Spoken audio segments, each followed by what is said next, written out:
Hello and welcome back to the third rail. The summer season is always a quiet period for the channel, so I thought this would be a good time for a checkpoint video. Today we'll cover a few updates on and around the channel, the layout, and we'll finish with a bit of traffic. So we'll start with the channel. First of all, I'd like to welcome the just over 500 of you who have joined the channel since the last checkpoint in late January. It is nice to have so many of you on board. I am happy to see my old trains are worthy of your valuable time, and if they encourage some of you to finally get your old treasures on the track, or maybe run out to get a brand new set, whatever the brand or scale, I'd consider this a win. The channel is now slowly reverting to a business as usual mode, so we are moving away from building towards operations, new additions, maintenance, and other activities around the layout or the collection. Thanks very much to everyone for their support. This is very rewarding.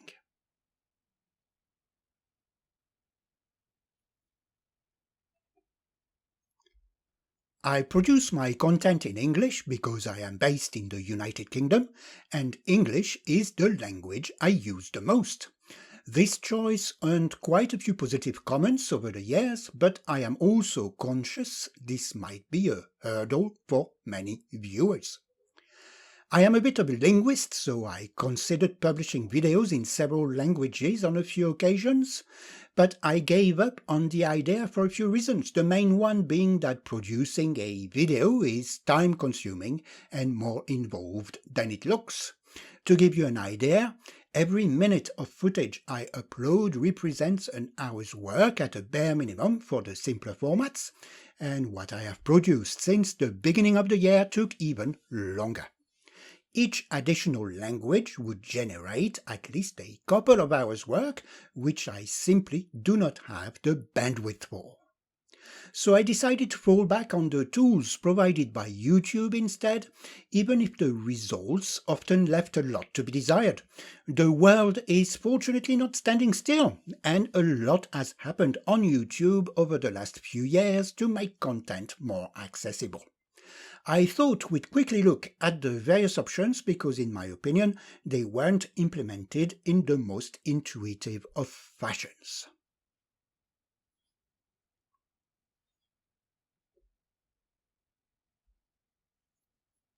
If you are accessing YouTube from a non-English speaking country, you might have noticed a bizarre voice suddenly narrating recent videos of mine. This is because I have progressively been enabling a feature called automatic dubbing YouTube is currently rolling out. The feature works by generating a transcript of the original voiceover using speech recognition. This is then translated and used to generate the voiceovers using standard voices in up to 11 languages as of today. All this happens when I upload a new video, so the feature is only available for the content I published after I enabled the feature in April 2025. YouTube will automatically play the audio track in a language corresponding to your viewer settings, and this has caused a bit of confusion for some lately.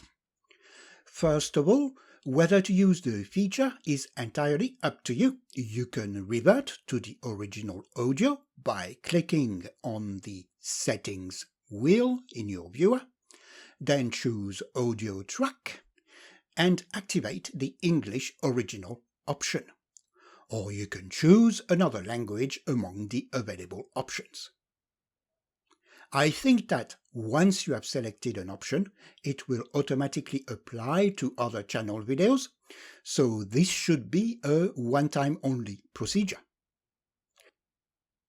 To state the obvious, the voices used have nothing in common with my voice. The tone or emotion of the original voiceover don't come across, but this is only a minor inconvenience. There is, however, one major drawback. The automatic dubbing feature has yet to reach a high level of accuracy in terms of translation. A lot of it has to do with the initial speech recognition step used to generate the transcript for the translations. I am sure my accent is also not helping the process, and the script I upload with each video doesn't seem to be used at all. The result can be a bit hit and miss.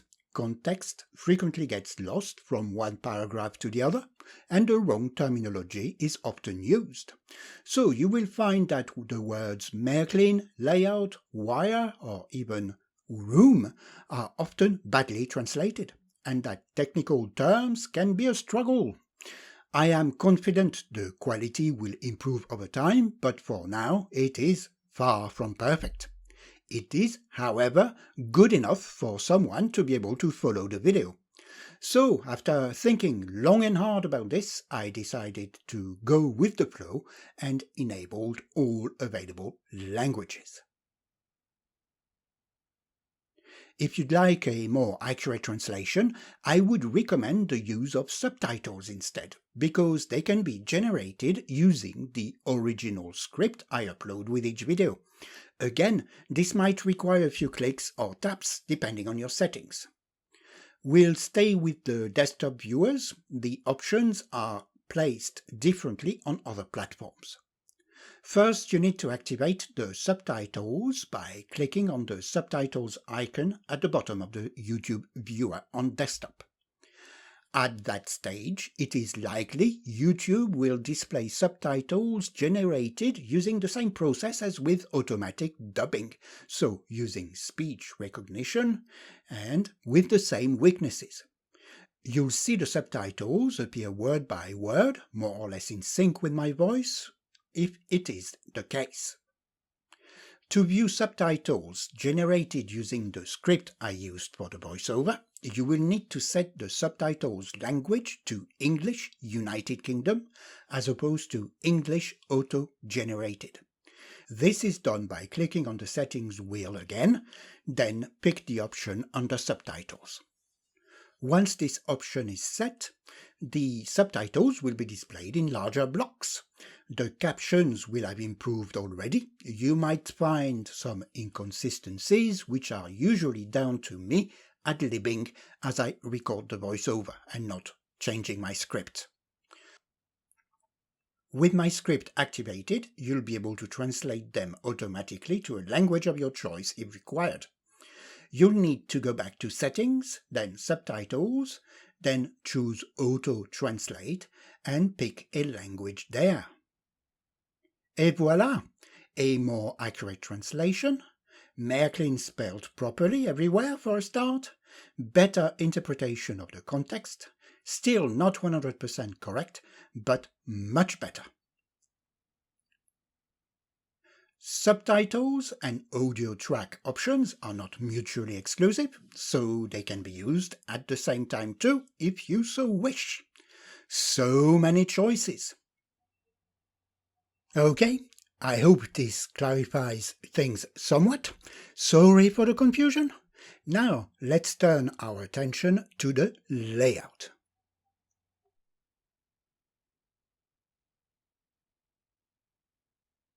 I have slowly been taking care of items on my list of outstanding little jobs.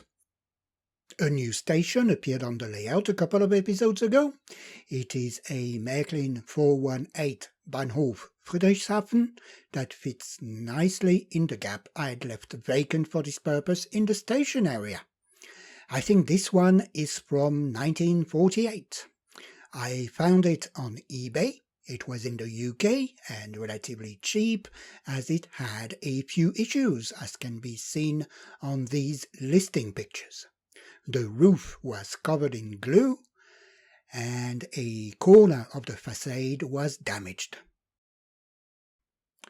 I thought I might be able to remove the glue, but with that vintage of paints, the slightest contact with solvent of any type will immediately dissolve them. So I had no other choice than stripping the roof entirely and repaint it. And I must say, I think I didn't do too badly for someone who is allergic to painting. I was asked about the color matching, and for this I used a color picking app on my phone, which gave me the closest RAL color equivalent. I then had the paint mixed. It was a very close match for the roof, but for the lighter areas I couldn't get close enough. So I just used a bit of ivory to touch up a corner of the facade. Fortunately, it is in the shadow of the roof, so not noticeable. With the station in place, I could finally connect the lighting in the area and fit a few bulbs in the station building. I connected them to a wireless controller so I can control them from my dashboard. So let's switch the platforms on. And now the station. Doesn't this look pretty?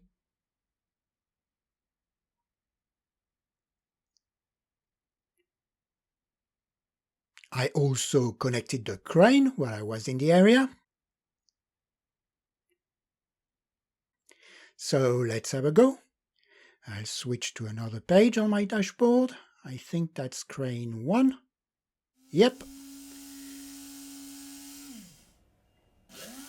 See, the crane responds. Let's check the preset function. It moves the crane following a sequence I configured. Isn't this cool?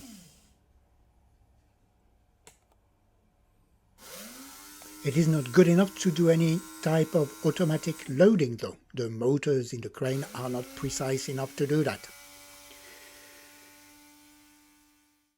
Also, by popular demand, I broke out a bag of Viking vehicles I had lying around and distributed the content on the layout. There's a bit of everything on this side,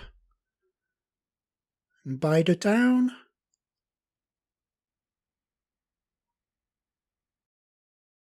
and on the other side too. Here and there.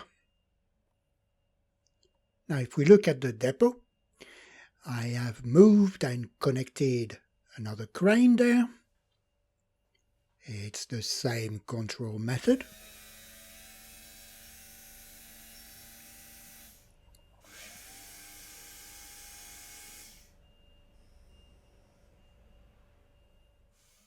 The last one by the edge of the layout over there will remain disconnected. It's got nowhere to move, and I wouldn't use it much anyway. And near the turntable, I have connected the yard lamp too.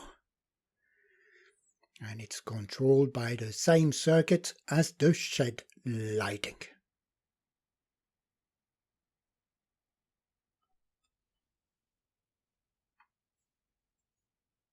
Everything I installed is now connected and operational. My dashboard is populated with a total of 53 turnouts and signals, 8 circuits and 12 uncouplers connected to 32 wireless devices. 3 times as many as on the previous layout. Add the sensor boards I used to collect feedback from the control tracks, and the total of wireless controllers in operation goes up to 34. This was not what I had in mind when I designed my solution, and I was expecting a few issues, for example, capacity of the Wi-Fi network I have in the train room, or the application itself. But no such issue occurred, and after spending quite a few hours operating the layout, everything is running smoothly under this increased load. There is one minor annoyance though. The main page of the dashboard was meant to give me quick access to controls from a single screen. This worked fine on the previous layouts, but now, with so much going on, this usability aspect has gone out of the window. Everything feels quite crowded, tightly packed together, and some functions have been pushed outside of the viewable area of the screen. It is more difficult to find stuff, easier to press the wrong button, and requires constant scrolling to get to what I need. It is not the end of the world, but I found it increasingly annoying, so I decided to do something about it. And here's the result. Quite minimalistic, isn't it? As with the existing application, this was developed using a product called Node-RED. I used the opportunity to familiarize myself with the latest version of the dashboard components, as the ones I had used before are no longer maintained. The working principle is the same. You can run both sets of components at the same time, but you cannot display them on the same page. And of course, certain things are now done differently. We have a keypad, turntable controls, scenarios, which are different block system configurations, and routes. All this in the same vintage Märklin color theme I used for the original dashboard. The keypad is multifunctional, so choosing a number combination followed by the red or green button will switch a turnout or signal.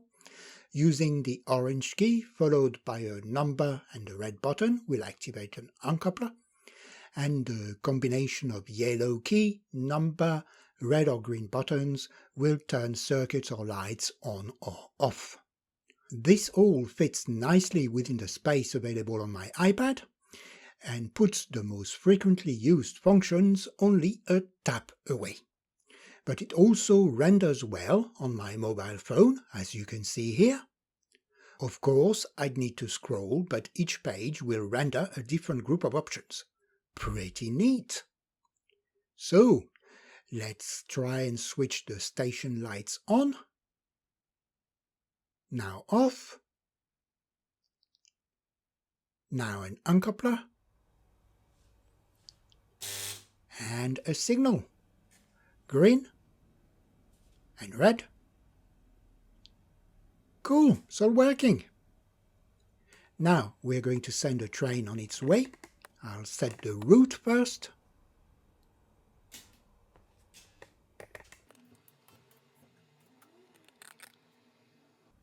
And we'll give it a green signal. And we're off.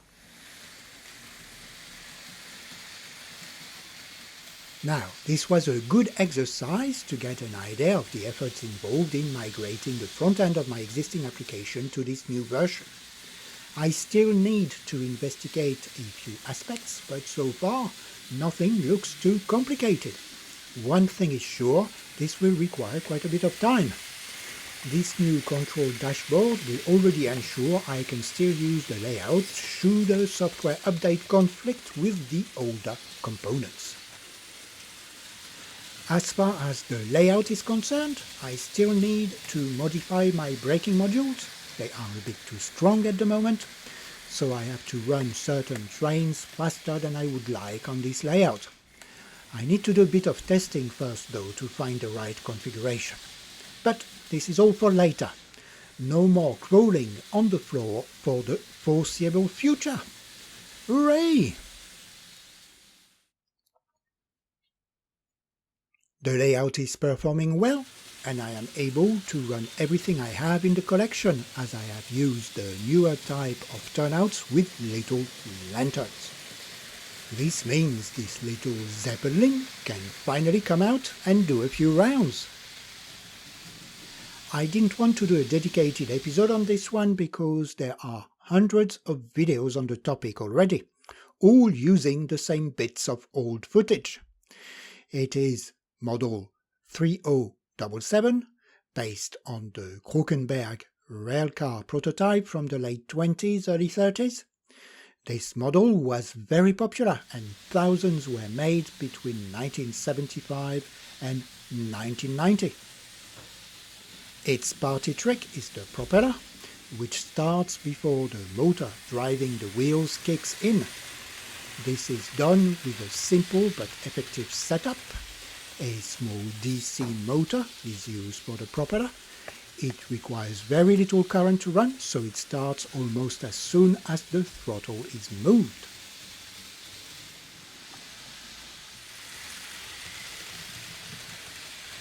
See, I could leave it like that now.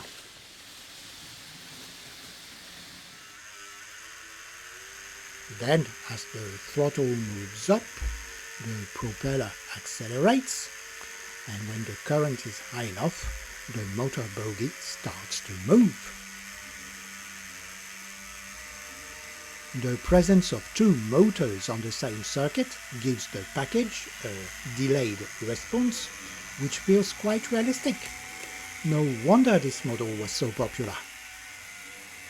The wheel arrangement is wrong, the propeller is in the wrong color, but never mind. It is all supposed to be a bit of nostalgic fun.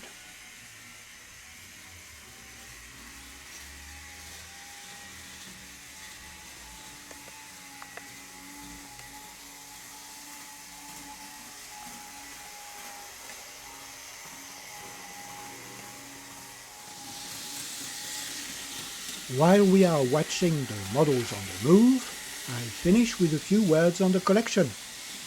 My quest to build a collection of every reference available in the Märklin catalogues of the 1980s is now resuming. The collection contains over 1,000 items and 634 references. Looking at what I have, I am now down to the last 40 references, mostly locomotives. About 25 of them will be duplicates of models I already have, for example digital versions.